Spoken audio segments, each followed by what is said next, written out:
મારા માટે આ બાળકો બધું જ છે. મારી માટે જીવવાનું કારણ છે આ બાળકો. હું અહીંયા એક શિક્ષક છું.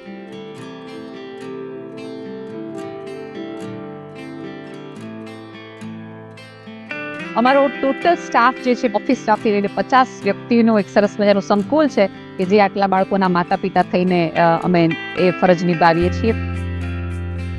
પુરુષોને શ્રદ્ધા હતી કે આટલા લોકો નહીં સંભાળી શકે. 8 બજની વસ્તી છે, તમારે તો 260 બાળકો છે, તો એટલા લોકો તો નીકળે ને કે જેને ઇમોશનલી દત્તક લઈ લે. તમારે કંઈક સમાજને પણ એવું થોડુંક ઇમોશનલી સેનિટાઈઝ કરવું હતો કે મેં આ ફિલ્ડ દિવ્યાંગ બાળકો કે જેને સાદી ભાષામાં લોકો મંદબુદ્ધિના કે મેન્ટલી રિટાર્ડેડ કે ઇન્ટેલેક્ચ્યુઅલ ડિસેબિલિટી આવા શબ્દ પ્રયોગથી એમને બોલાવતા હોય છે.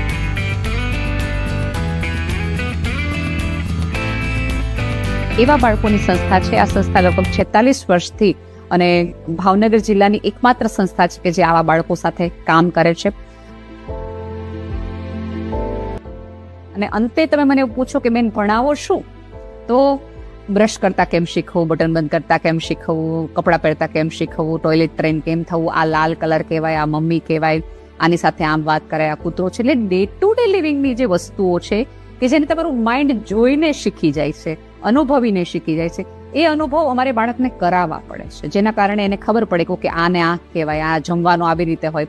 એટલે હું તમને બહુ સાદી ભાષામાં કહું ને તો અમે એમને ભણાવતા નથી, એડ્યુકેટ નથી કરતા, વી ટ્રેન ધેમ શકે છે. એને અમે એવી પણ તાલીમ આપીએ કે જેને ક ખ ગ નોર્મલ એજ્યુકેશન તરફ થોડા ઘણા લઈ જઈએ.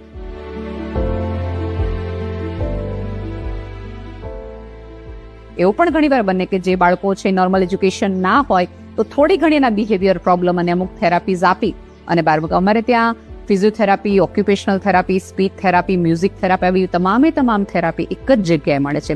જે થેરાપી કદાચ બહાર તમે જાઓ તો હજારોની કિંમત થાય, એ બધું જ અમે ફ્રીમાં આપવામાં આવે છે. કોઈ જ તાલીમ નહીં આપવામાં આવે, કશું નહીં કરવામાં આવે. એમને કમાવા વાળી પ્રવૃત્તિ તરફ જવાની. હું તમને સાવ સાદી ભાષામાં કહું તો આ કાંઈક એવી સંસ્થા છે કે બાળકને તમે મૂકો તો બ્રશ કરવાથી લઈ રાત્રે સુવા સુધીની પથારીની અને પૈસા કેમ કમાવાની શ્યોરિટી સાથેની કદાચ આ કે તમે અહીંયા મૂકશો તમારું બાળક કમાતું તો થશે તે એટલી અમે ખાતરી આપીએ છીએ. બધાએ ભેગા થઈને એક મનોદિવ્યાંગ બાળકોની એક દુનિયા બનાવી છે કે જ્યાં એ સેફ હોય.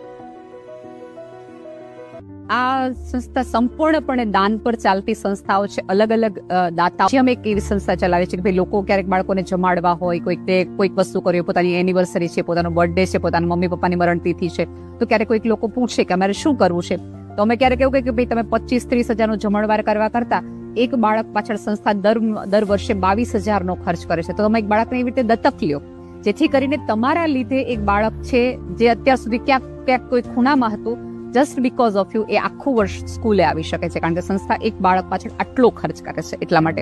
એટલે અમે લોકોને રિક્વેસ્ટ કરી છે કે તમે મેક્સિમમ બાળકોને દત્તક લ્યો તો વધુ ને વધુ બાળકોને અમે અહીંયા સુધી લાવી શકીએ. અત્યારે અમારું ફોકસ એરિયા હોસ્ટેલ જ છે, જેથી કરીને અમે વધુ બાળકોને સમાવી શકીએ. કારણ કે ક્યારેક ઘણી વખત એવું થાય કે આવું કોઈક સાંભળે એટલે કોઈક ફોન કરે, બેન અમારે એક આવું બાળક છે, તમે તે વિડીયોમાં બોલ્યા હતા કે આવું તમે રાખો છો, ના લ્યો તમે રાખો, એવું ઘણું બધું થતું હોય છે. પણ બધા એવું કહે છે કે ઈશ્વરને ગમતા લોકો આવા હોય ને ઈશ્વર આવો હોય. તો ઘણી બધી વખત હું તો પૂજ્ય મોરારી બાપુને અનેકવાર કહી ચૂકી છું કે તમે જે ઈશ્વરની વાત કરો છો એવા તો અમારા બાળકો જ છે. એટલે ભગવાનનું સ્વરૂપ, એટલે ભગવાનની રેપ્લિકા તમારે ગોતવી હોય તો આ બાળકો છે. એટલે સાવ સાદી ભાષામાં કહું તો આ બાળકો માટેનું ઘર નહીં, મારે ભગવાનનું ઘર બનાવવું છે. કારણ કે ભગવાનને પૂજવા માટે તો સરસ મજાના મંદિરો છે, પણ ભગવાનને રહેવા માટે ઘર ક્યાં છે? એટલા માટે તો આ બાળકો માટેનું ઘર, એટલે કે એવું નામ આપવું જોઈએ કે ભગવાનનું ઘર અમારે બનાવવું છે.